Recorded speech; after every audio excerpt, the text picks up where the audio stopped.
Selamat pagi pemirsa. Ranah pemberantasan korupsi belakangan bertubi-tubi direcoki sejumlah skandal yang terkuak ke publik. Tubuh Komisi Pemberantasan Korupsi atau KPK selaku motor untuk memerangi rasuah atau korupsi ternyata juga disusupi oleh sulur-sulur korupsi. Pemirsa, inilah editorial Media Indonesia edisi hari Jumat 26 April 2024 dengan tema Cekcok tambah coreng muka KPK bersama Selona Samosir. Dan Anda semua para pemirsa bisa juga nanti menyatakan pendapat Anda dengan menelepon nomor telepon 0215539900. Dan pemirsa pagi ini telah hadir bersama saya, anggota Dewan Redaksi Media Group, Jaka Budi Santosa. Mas Jaka, selamat pagi. Selamat pagi, melihat. Sehat-sehat Mas? Sehat.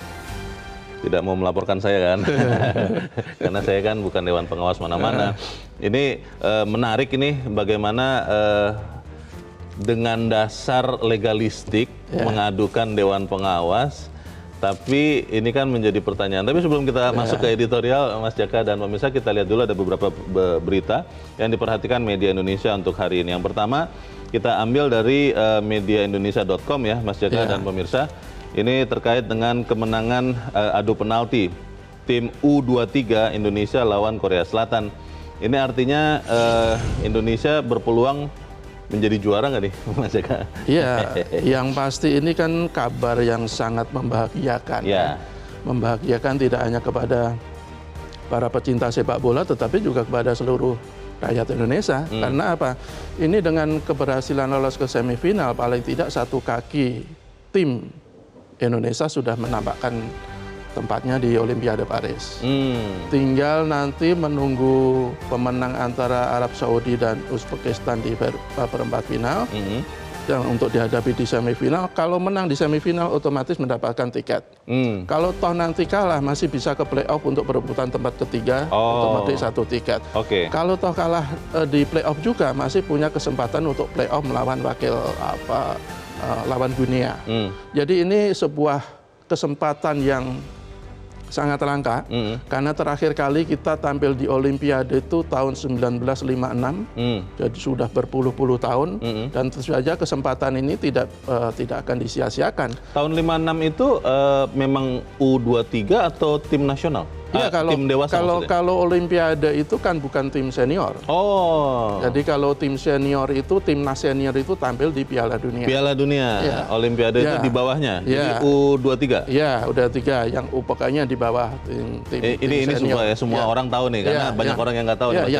Yang di tim senior, dan ada beberapa pendamping, biasanya ada beberapa pemain senior yang diizinkan untuk tampil. Tapi apapun ini adalah sebuah kesempatan yang sangat sangat baik, dan kita berharap tidak disia-siakan. Kita juga yakin anak-anak Sintayong ini juga punya kemampuan paling tidak untuk membuktikan sudah lolos ke semifinal, kan sudah unjuk bukti bahwa mereka bukan tim kaleng-kaleng lagi, tim yang punya daya saing yang luar biasa, dan kita berharap dituntaskan hingga prestasi yang puncak lah paling tidak.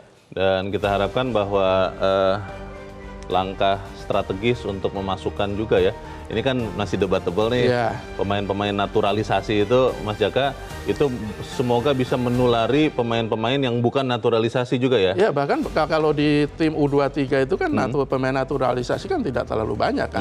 Ini juga membuktikan bahwa sebenarnya anak-anak muda kita, pemain-pemain muda kita hasil didikan dalam negeri itu sebenarnya juga tidak kalah, punya potensi yang sangat besar juga. Tinggal bagaimana memolesnya, bagaimana di pembinaan bibit-bibit muda itu betul-betul terus ditingkatkan. Baik, kita harap benar-benar bisa jangan tanggung ya. Sudah masuk ke semifinal, ya jadi juara lah begitu ya. Kita doakan sama-sama. Kita beralih ke berita selanjutnya pemirsa. Kali ini dari surat kabar dari koran di tangan Anda. Ini adalah headline Media Indonesia untuk hari ini. Bekerja sama demi bangsa. Ini ada berita fotonya juga ya, Mas Jaka ya. Ketua Umum Gerindra dan Presiden terpilih Prabowo Subianto berangkulan dengan Ketua Umum Partai Nasdem Surya Paloh. Ini bekerja sama artinya bekerja sama-sama di dalam satu tempat kerja yang sama, atau bekerja sama walaupun tempat kerjanya beda-beda. Bagaimana Mas Jaka? Ya, apapun seperti yang disampaikan Presiden terpilih Pak Prabowo setelah ditetapkan sebagai Presiden terpilih oleh KPU kemarin, kan dia mengatakan bahwa ya seluruh elit, seluruh pemimpin negeri ini harus bersatu. Tidak peduli apakah mereka berada di luar pemerintahan atau di dalam pemerintahan. Jadi menurut saya ini adalah komitmen yang sangat bagus, tetapi tetap kita tunggu realisasinya nanti seperti apa. Jadi betul bahwa bekerja sama itu tidak harus berada di tubuh pemerintahan. Betul bahwa pemerintah itu harus kuat, karena kalau pemerintah itu lemah, ya bagaimana dia bisa menjalankan program-programnya. Pemerintah yang kuat adalah dia juga didukung oleh partai-partai politik atau fraksi-fraksi di DPR yang paling tidak mayoritas, jangan minoritas. Kalau minoritas kan pasti nanti akan banyak gangguan dari DPR. Dan saya pikir langkah yang dilakukan Prabowo untuk merangkul pihak-pihak lain itu sesuatu yang wajar dan harus dilakukan. Yang penting bagaimana agar tidak semuanya menumpuk di pemerintah. Kita harus tetap mendapatkan oposisi yang juga tidak lemah. Pemerintah boleh kuat, tetapi oposisi jangan terlalu dilemahkan. Karena kalau oposisinya lemah, kalau oposisi apa adanya, kalau oposisi sekedar ada, ya tentu tidak ada kekuatan untuk mengawasi program-program yang dilakukan oleh pemerintah. Ini masih akan sangat cair ya sampai pemerintahan baru terbentuk nanti. Oktober kan ada pelantikan presiden. Kita harapkan bahwa apapun itu kepentingan rakyat diutamakan. Bukan hanya kepentingan segelintir orang. Kita ke berita selanjutnya di halaman 2, pemirsa. Ini terkait dengan stunting atau bahasa Indonesianya tankes ya? Tankes. Saya nggak tahu ya melafalkannya bagaimana. Salah fokus, angka tankes stagnan. Maksudnya salah fokus ini fokus untuk meminimalkan, mengurangi atau bagaimana nih Mas? Iya, ini kan berita ini kan kita angkat berdasarkan hasil survei kesehatan Indonesia ya, yang menyebut bahwa prevalensi stunting pada 2023 itu masih 21,5%. Hanya turun 0,1% dibandingkan prevalensi 2022. Artinya ada target yang menyimpang jauh, karena targetnya itu kan penurunan bisa mencapai 3,8. Berarti masih ada sesuatu yang tidak maksimal dalam menangannya. Kalau ada beberapa versi, termasuk dari Wapres misalnya, itu ya harus ada kerjasama yang lebih erat lagi antara semua pihak. Penanganannya juga harus fokus. Ada juga yang melihat selama ini penanganan stunting itu justru lebih optimal ketika bayi sudah lahir. Padahal penanganan stunting untuk mencegah bayi itu tidak stunting itu harus dilakukan jauh-jauh hari. Dari sejak kehamilan ya? Iya, bahkan sejak calon pengantin. Sejak si ibu, calon ibu mempersiapkan pernikahan ya? Betul, pernikahan. Jadi harus diberi pemahaman bagaimana untuk kesehatan dia, membuat kesehatan dia, gizinya, agar anaknya ya normal, tidak stunting. Jadi saya pikir ini harus menjadi pelajaran semua pihak, harus menjadi pengingat semua pihak agar betul-betul lebih serius, lebih fokus, lebih kolaboratif, sehingga penurunan stunting di negara kita bisa kita lakukan secara maksimal, tidak hanya 0,1%, 0,1%. Termasuk juga mungkin targetnya ya Mas Jaka. Di bagian akhir berita ini dikatakan Guru Besar IPB Ali Komsan mengatakan perlu revisi target prevalensi stunting. Di tahun ini katanya dipatok di angka 14%. Kan sekarang jadi tadi 21. Mau turun 3,8 saja tidak tercapai dari tahun lalu kan. Bagaimana mau turun sekitar 7% tahun ini? Ya tidak masuk akal juga begitu ya. Ya, tapi apapun harus ada kerja lebih keras lagi lah dari pihak-pihak yang bertanggung jawab. Karena kalau angka-angka stunting itu masih tinggi, ya masa depan negara kita kan bahaya, terancam. Betul. Ya, sudah yang tidak stunting banyakan malas baca begitu ya. Banyakan sukanya lihatnya TikTok saja begitu ya Mas Jaka ya. Apalagi kemudian stuntingnya tidak dikurangi. Kita harap stunting ini bisa diselesaikan. Kita tinggalkan berita itu pemirsa, kita langsung ke editorial. Editorial pagi ini diberi judul Cekcok Tambah Coreng Muka KPK. Pertanyaannya adalah apakah memang ini artinya cekcok ketika komisioner melaporkan Dewan Pengawas? Atau seperti apa? Kenapa dibilang cekcok di dalam editorial Mas Jaka? Ya, ini kan awalnya ini si Gufron ini kan akan diperiksa dalam dugaan pelanggaran kode etik oleh Dewas. Dia diduga menggunakan pengaruhnya dalam mutasi pegawai di Kementerian Pertanian. Itu aneh juga ya, seorang komisioner KPK bisa makanya menggunakan pengaruh di instansi yang lain. Ya. Wih, menarik. Iya, ada satu lagi yang dilaporkan juga Pak Alexander Marwata. Dan kemudian itu apakah ini balas dendam atau tidak? Ya kalau publik mengiranya seperti itu. Karena bertepatan ya? Karena beriringan lah. Setelah dilaporkan akan disidangkan mulai pekan depan kalau tidak salah. Ya kemudian Pak Gufron melaporkan Albertina Ho ke Dewas, juga menggugat ke PT UN. Indikasinya, bukan indikasi, tuduhannya aduannya adalah karena Pak Albertina Ho itu meminta laporan transaksi keuangan untuk menyelidiki kasus mantan jaksa KPK yang diduga memeras. Jadi apapun begini, cekcok seperti ini itu kan ya sangat tidak elok lah. Bahkan kalau di editorial kita menyebutkan ini memalukan. Ya karena apa? Ketika kinerja KPK sendiri masih menjadi perhatian publik, menjadi sorotan negatif publik, ya tapi sementara internal mereka malah berkelahi, ya bagaimana mereka bisa lebih meningkatkan kinerjanya? Jadi ini sesuatu yang sangat tidak diinginkan bagi rakyat. Harusnya semua unsur pimpinan di KPK itu bersatu padu untuk memberantas korupsi. Bersatu padu adalah tidak gampang memberantas korupsi, apalagi berkelahi. Jadi ini sebuah kenyataan yang betul-betul memprihatinkan.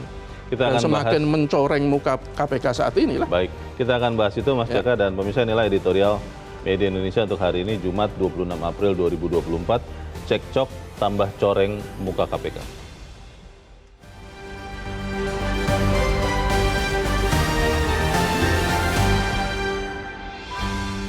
Cekcok tambah coreng muka KPK.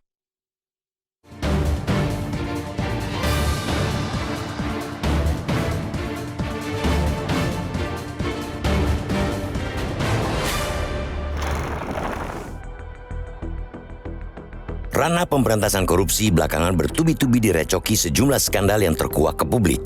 Tubuh Komisi Pemberantasan Korupsi atau KPK selaku leading sector alias motor memerangi rasuah ternyata juga disusupi oleh sulur-sulur korupsi.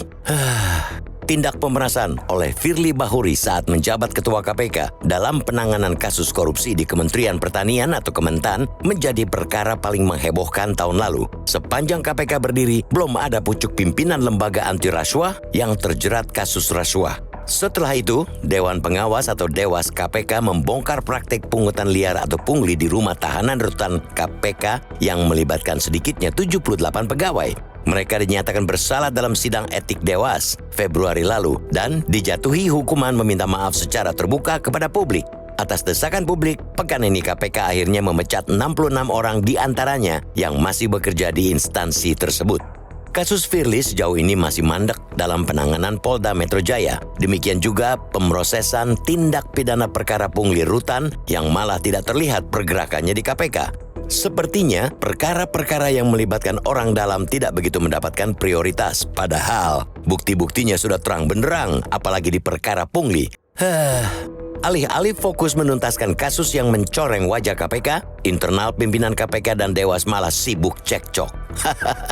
Wakil Ketua KPK Nurul Gufron mengadukan anggota Dewas KPK Albertina Ho ke Dewas dengan tuduhan penyalahgunaan wewenang dalam hal permintaan hasil analisis transaksi keuangan pegawai KPK. Gufron menilai Dewas tidak berwenang meminta data itu karena bukan lembaga penegak hukum. Menurut penjelasan Albertina, ia berkoordinasi dengan PPATK atas nama Dewas terkait pengumpulan bukti-bukti kasus jaksa KPK berinisial TI yang diduga melanggar etik karena memeras.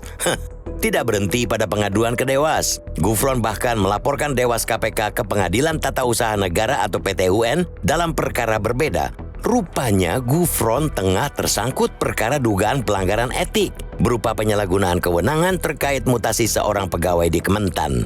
Selain merasa tidak melanggar etik, Gufron menilai secara hukum perkara itu sudah kadaluarsa karena terjadi pada Maret 2022, lebih dari setahun yang lalu.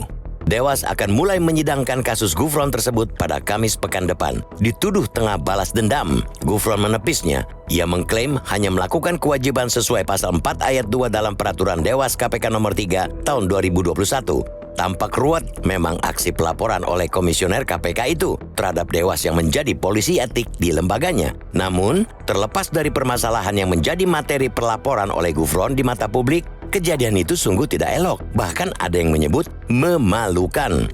Cekcok tersebut hanya menambah coreng di muka KPK. Sedangkan citranya sudah amat terpuruk. Dalam survei terbaru Indikator Politik Indonesia yang dilaksanakan pada periode 4-5 April, tingkat kepercayaan publik terhadap KPK hanya mampu menduduki peringkat ketiga paling buncit.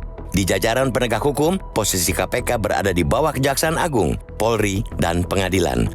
Pimpinan KPK dan Dewas mestinya bahu-membahu menjalankan tugas memberantas korupsi. Dewas memiliki peranan besar memastikan cangkul yang dipakai untuk mencabut akar serabut korupsi tidak ketumpul karena karat atau terlepas dari gagangnya. KPK harus bersih dari perilaku-perilaku yang tidak etis maupun koruptif agar efektif memerangi rasuah. Seluruh insan KPK, termasuk Dewas, pun terikat nilai dasar integritas menjaga citra, harkat, dan martabat lembaga anti rasuah.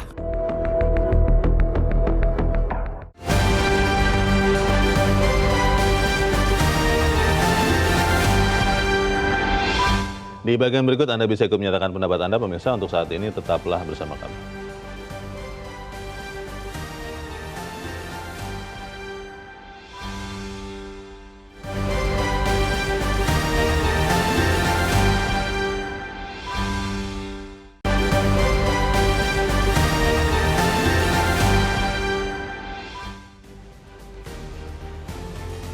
Terima kasih Anda masih bersama kami di Editorial Media Indonesia. Mas Jaka, sebelum kita melihat dampak dari cekcok ini, saya hanya ingin melihat sebetulnya apakah memang seorang komisioner itu bisa melaporkan Dewan Pengawas?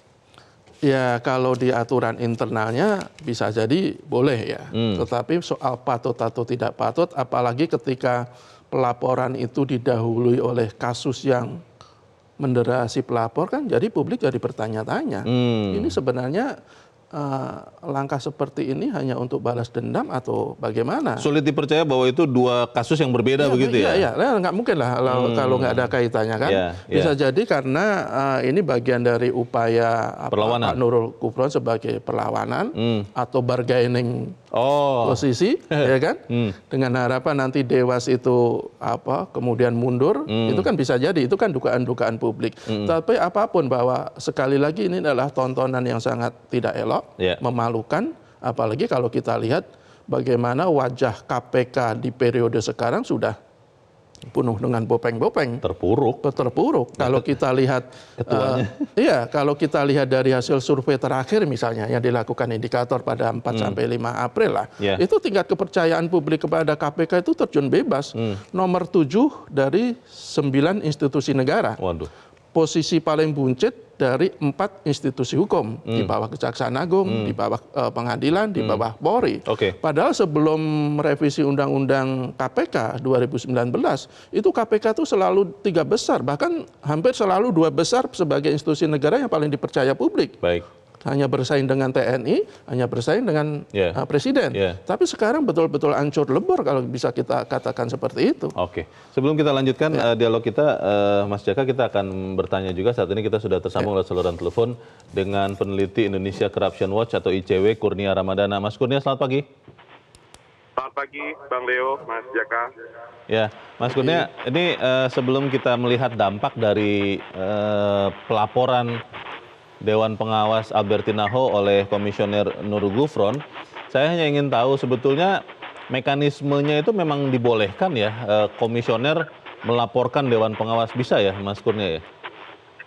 Iya, Bang Leo, jadi berdasarkan peraturan perundang-undangan, baik Undang-Undang 19 tahun 2019 maupun peraturan Dewan Pengawas, memang di sana disebutkan istilahnya insan komisi atau insan KPK. Insan KPK itu terdiri dari 3 bagian, 1 pegawai, 2 pimpinan, 3 dewan pengawas. Maka dari itu 3 komponen ini diperkenankan untuk mempersoalkan baik sesama insan atau mempersoalkan pimpinan atau dewan pengawas. Jadi itu adalah proses yang lumrah di KPK. Demikian, Bang Leo. Kalau kita melihat kasus per kasusnya ya, kan kalau Nurul Gufron pekan depan rencananya akan disidang Dewan Pengawas terkait tuduhan dugaan pelanggaran etik karena katanya terlibat dalam mutasi ya pegawai di Kementerian Pertanian. Kalau itu benar terbukti hebat juga. Nah di sisi yang lain Albertina Ho dilaporkan Nurul Gufron karena katanya melanggar etika saat meminta keterangan atau transaksi dari PPATK saat memeriksa kasus jaksa KPK yang diduga melanggar etik karena memeras. Dari dua kasus ini yang mana sih yang kelihatannya benar atau yang mana yang kelihatannya dibenar-benarkan, Mas Kurnia? Iya, jadi ada dua persoalan sebenarnya, Bang Leo. Yang pertama terkait dengan kasus demi kasus. Kalau dalam kasus saudara Nurul Gufron, ini kalau seandainya benar tudingan itu, ini adalah praktik yang amat memalukan. Sebab kalau benar hal tersebut dilakukan di tengah proses penanganan perkara. Ada konteks memperdagangkan pengaruh di sana. Yep. Apalagi Dewan Pengawas pekan depan sudah mulai bersidang. Kalau seandainya itu terbukti, maka sanksi yang dijatuhkan kepada Nurul Gufron harus sanksi yang berat. Itu yang pertama dalam kasus Nurul Gufron. Kemudian yang kedua, dalam konteks tudingan Nurul Gufron kepada Albertina Ho, ini tentu yang harus dijelaskan lebih lanjut. Karena menurut pernyataan dalam berbagai media disebutkan Dewan Pengawas meminta laporan hasil analisis transaksi janggal ke Pusat Laporan Analisis Transaksi Keuangan. Sependek pengetahuan saya, Bang Leo, terkait dengan laporan PPATK itu harus disampaikan berdasarkan permintaan penegak hukum. Dan itu dalam konteks pro justisia.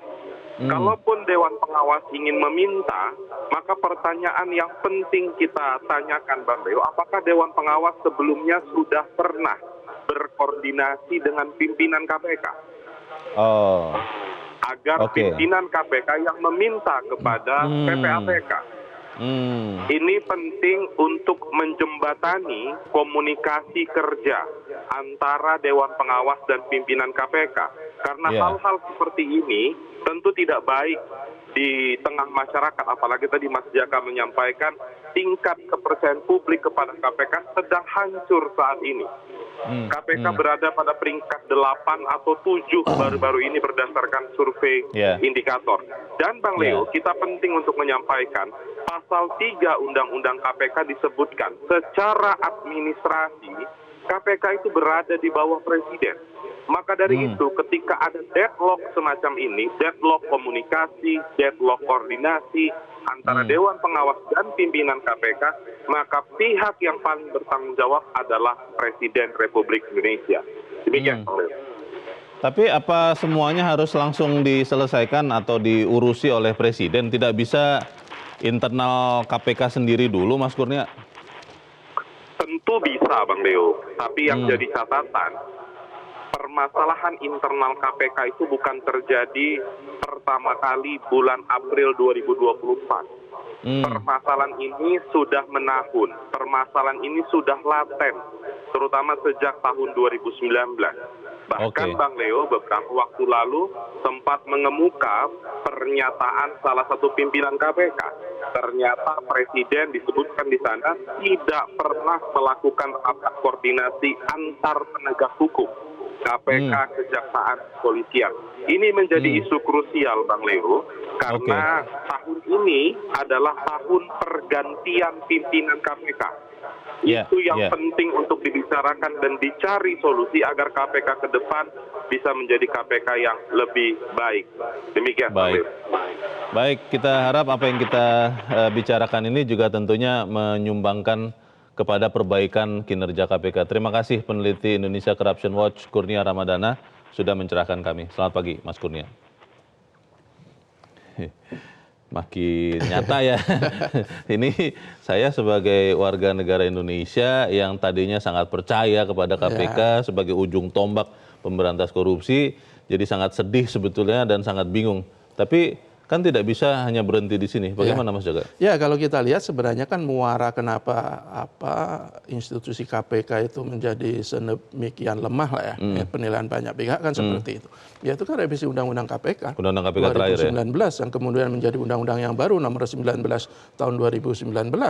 Karena apa? Salah satunya kan menyebutkan dengan revisi itu KPK yang tadinya betul-betul independen kan berada di bawah rumpun eksekutif. Di bawah presiden. Ya, katanya masih harus tetap independen, tapi bagaimana bisa independen kalau di bawah rumpun eksekutif?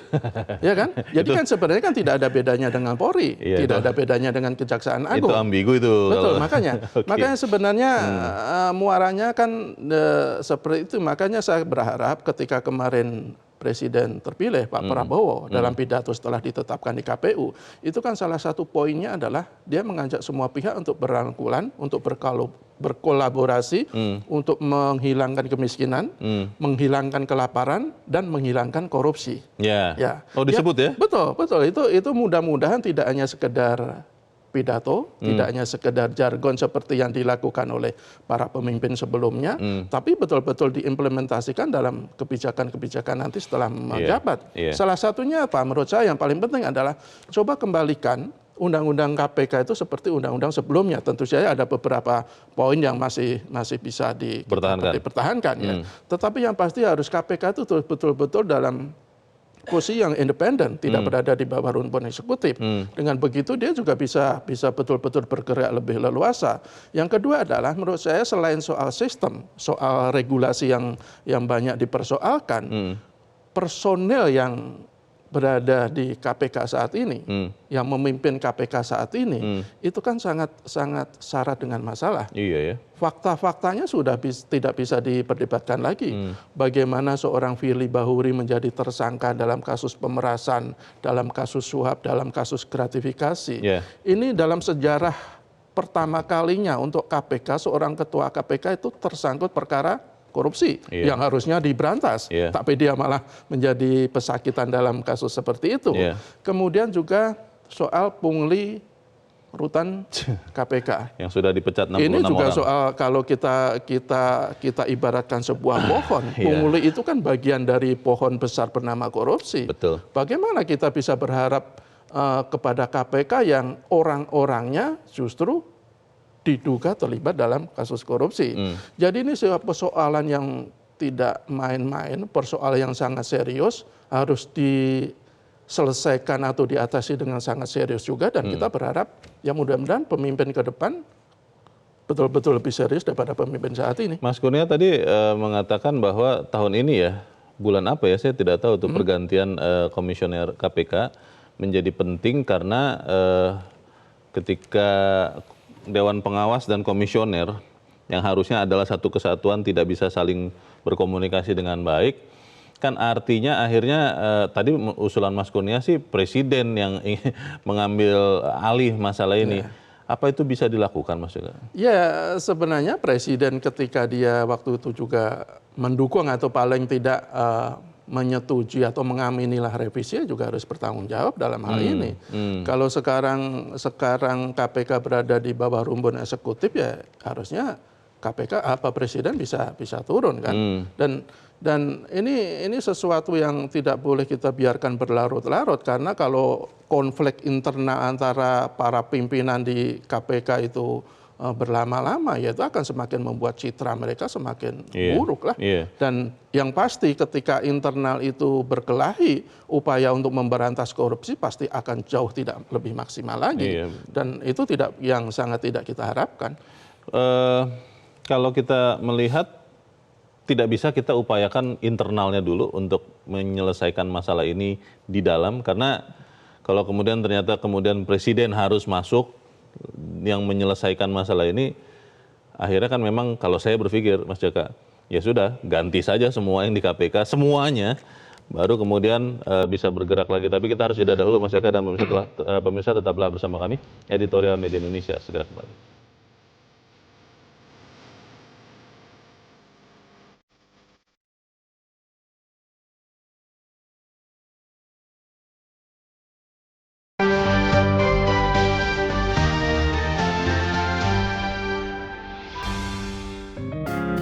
Media Indonesia mengajak Anda untuk mengakses fitur premium e-paper. Dengan sajian konten berbasis intelektual dan meneguhkan kebangsaan, Media Indonesia tampil dengan lebih dinamis melalui e-paper Media Indonesia yang dapat Anda akses kapan saja, di mana saja. Caranya mudah, download aplikasi Media Indonesia di Android atau ketik link e-paper.mediaindonesia.com atau bisa scan QR Code pada layar kaca Anda. Klik tab e-paper di bagian samping layar tablet Anda, daftarkan data diri, serta pilih paket berlangganan e-paper Media Indonesia sesuai dengan kebutuhan Anda. Nikmati juga bonus spesial tambahan 4 halaman rubrik fokus setiap hari. Semua bisa Anda dapatkan hanya di e-paper Media Indonesia. Untuk informasi lebih lanjut, hubungi customer service di nomor 0811 1201 2018 atau kunjungi media sosial @mediaindonesia. Media Indonesia, referensi bangsa.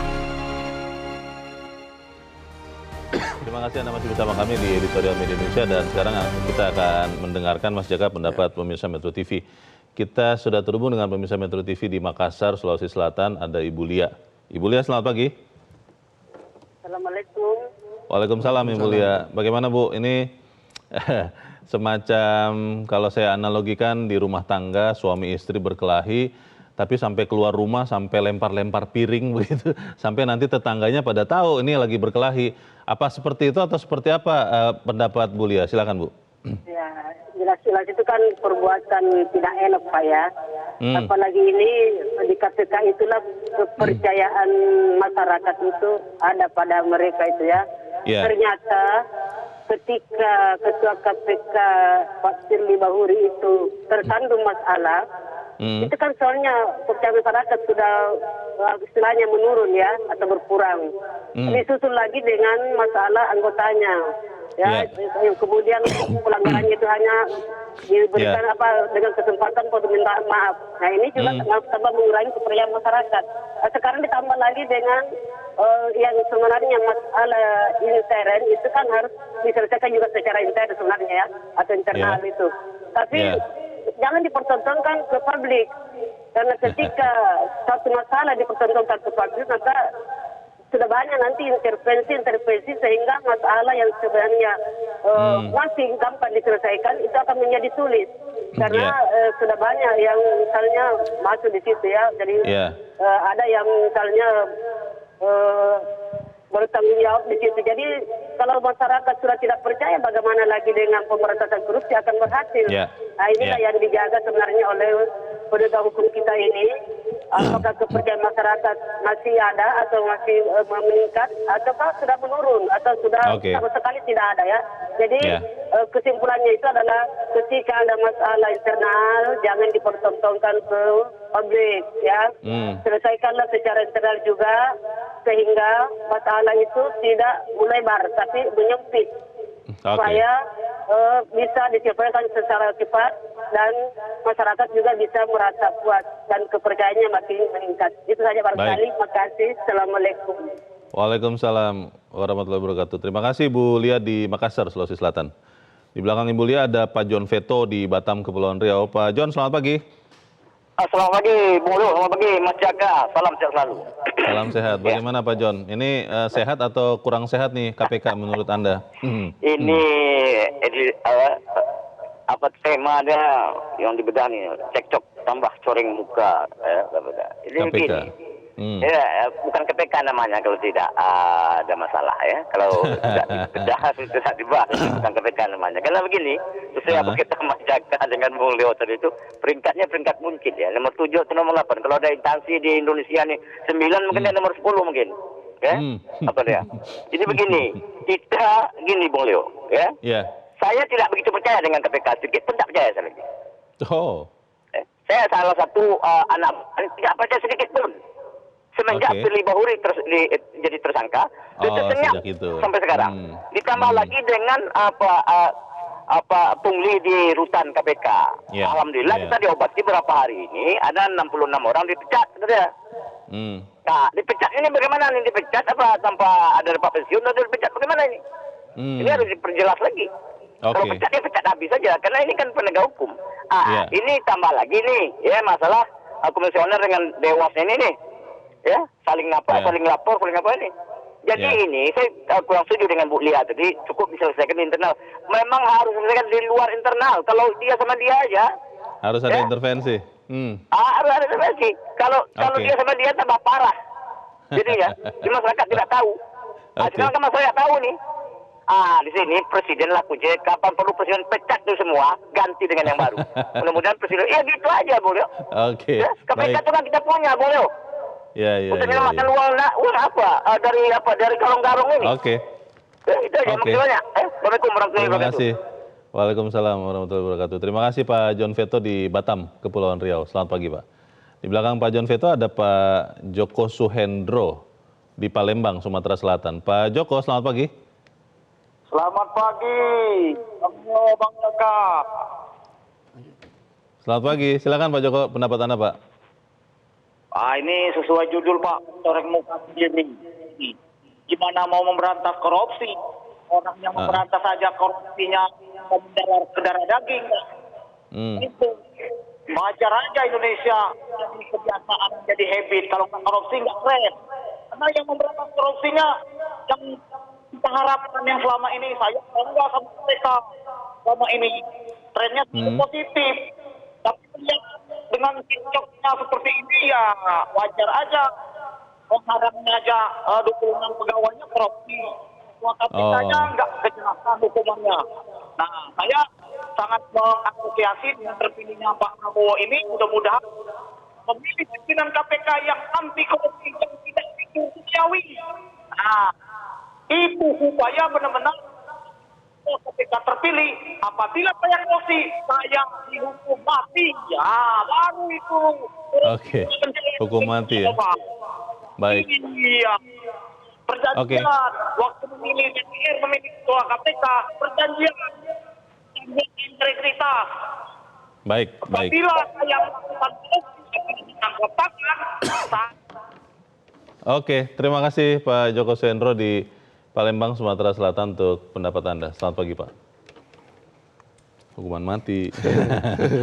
Saya sering sekali bicara di meja ini bahwa kejahatan luar biasa, salah satunya korupsi, ancaman hukumannya ada, undang-undangnya hukuman mati, tapi kebanyakan orang bilang itu tidak akan menekan korupsi, mendingan dirampas asetnya. Lah kan undang-undangnya aja belum ada dan kemungkinan tidak akan ada itu undang-undang selama memang orang-orang yang koruptif ada di eksekutif dan di legislatif. Bagaimana Mas Jaka? Ya, kalau kita lihat tanggapan dari ketiga penelpon ya, itu kan mereka betul-betul keram ya dengan apa yang terjadi di KPK saat ini, dan menurut saya itu wajar-wajar saja, dan saya yakin masih banyak seperti yang tiga orang penelpon tadi yang marah, yang kecewa, yang tidak lagi percaya kepada KPK. Itu bahaya itu. Dan itu berbahaya ketika sebuah institusi itu tidak mendapatkan kepercayaan dari publik, itu sesuatu yang menurut saya sangat membahayakan, karena apapun yang dia lakukan itu tidak akan lagi dipercaya, ya kan? Jadi begini, kalau umpamanya publik itu tidak percaya lagi kepada KPK atau paling tidak kepercayaan menurun, menurut saya itu sesuatu yang sangat wajar. Pertama tadi kita sebutkan soal Firly Bahuri, bagaimana seorang ketua lembaga pemberantas korupsi tetapi malah terlibat kasus korupsi. Dan celakanya lagi sampai sekarang Pak Firly itu tidak jelas kasusnya sudah sampai mana. Sudah 5 bulan sejak November 2003 dia ditetapkan sebagai tersangka oleh Polda Metro Jaya. Tapi saya kurang baca atau bagaimana. Memang belum ada. Sepengetahuan saya sampai sekarang tidak jelas itu kasusnya sudah sampai mana. Seperti apa betul? Apakah sudah sampai kejaksaan? Apakah kapan mau dilimpahkan ke pengadilan? Itu kan kita tidak tahu. Ya bagaimana kita rakyat bisa percaya dengan keseriusan para penegak hukum? Kemudian dalam kasus soal pungli rutan misalnya, kan waktu itu kan masyarakat marah ketika dewasanya memberikan hukuman meminta maaf kepada perilaku pungli. Setelah didesak-desak kemudian baru dipecat. Tetapi adalah tadi satu pertanyaan, apakah cukup hanya dipecat? Mereka itu pungli. Pungli itu sekali lagi bagian dari dahan pohon korupsi. Pemerasan ya? Pemerasan. Ketika dia melakukan korupsi ya harusnya dipidana dong, apalagi lembaga penegak hukum. Karena orang lain yang selain mereka juga dipidana, tidak hanya dipecat kalau ada di instansi lain. Selama ini kan dari pimpinan KPK kan hanya sekedar memberikan statement pidana akan terus dilanjutkan, tetapi rakyat menunggu. Sudah kasusnya juga sudah sangat lama. Konkretnya apa sampai nih? Kapan lagi? Menunggu berapa lama lagi untuk membawa kasus-kasus ini ke pidana? Rakyat jelas tidak rela ketika para pelaku terduga pelaku korupsi di lembaga anti korupsi itu hanya sekedar minta maaf, hanya sekedar dipecat, tapi tidak mempertanggungjawabkan secara hukum, secara pidana apa yang dilakukan. Apakah benar tadi ada beberapa pemirsa mengatakan ini tidak cukup ini kalau diselesaikan di dalam, kalau tidak salah Pak John ya, ini harus ada yang mengintervensi. Tadi kalau Mas Kurnia kan mengatakan karena di bawah eksekutif, Mas Jaka juga katakan ya harus presiden turun tangan. Tapi kita harus jeda dahulu, Mas Jaka dan pemirsa tetaplah bersama kami, Editorial Media Indonesia.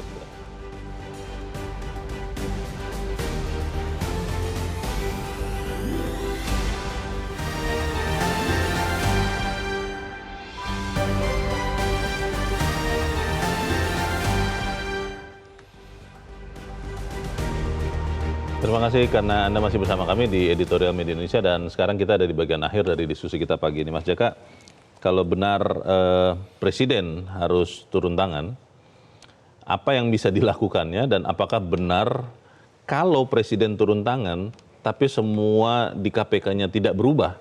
Komisionernya masih sama, Dewasnya masih sama, pegawainya masih sama, dikurangin sekian orang yang dipecat tadi itu, lalu keadaan bisa berubah? Ya, sebenarnya kalau menurut saya ini kan kasus percecokan itu hanya satu dari sekian banyak masalah di KPK.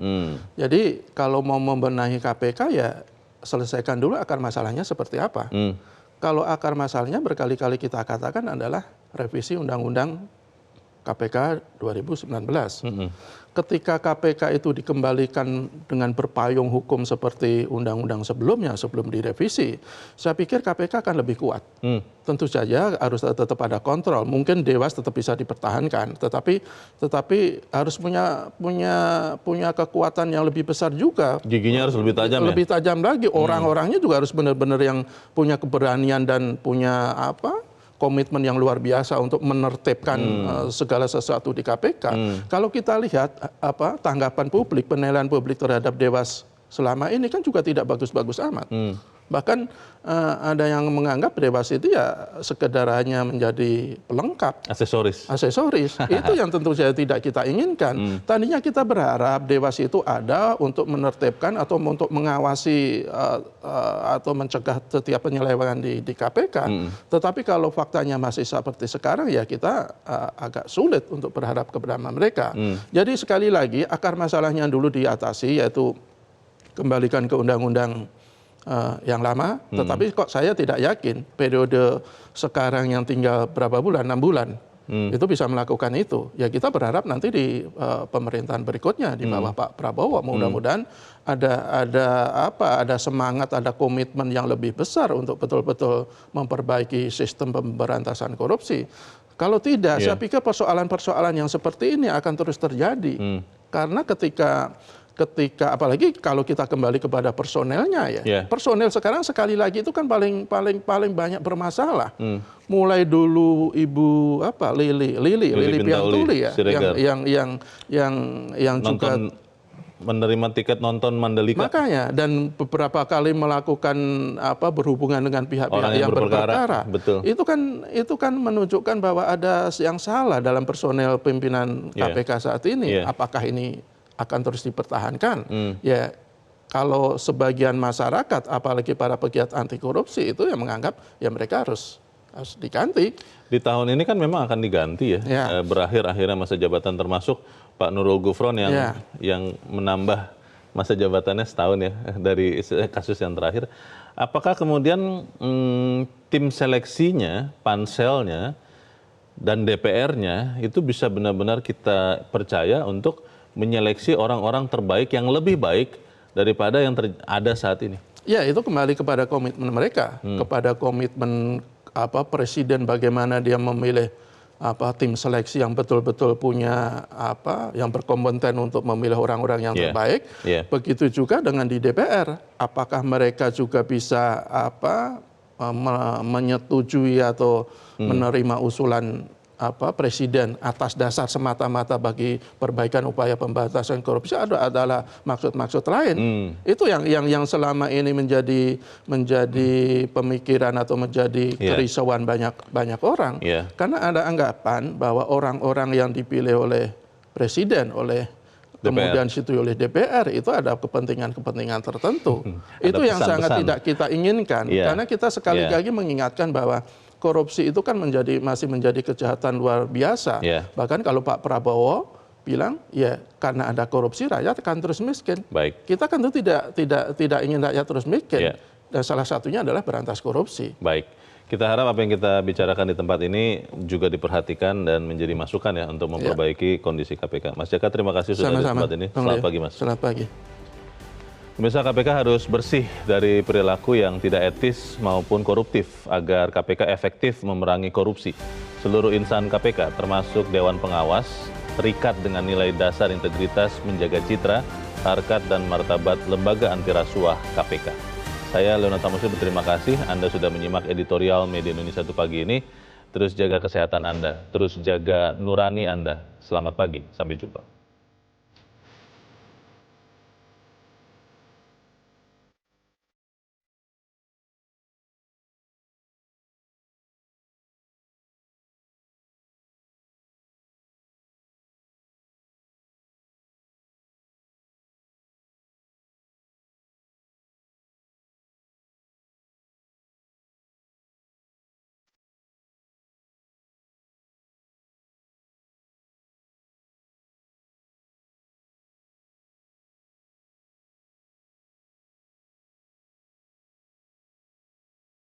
Jelajahi cara baru mendapatkan informasi. Download Metro TV Extend sekarang.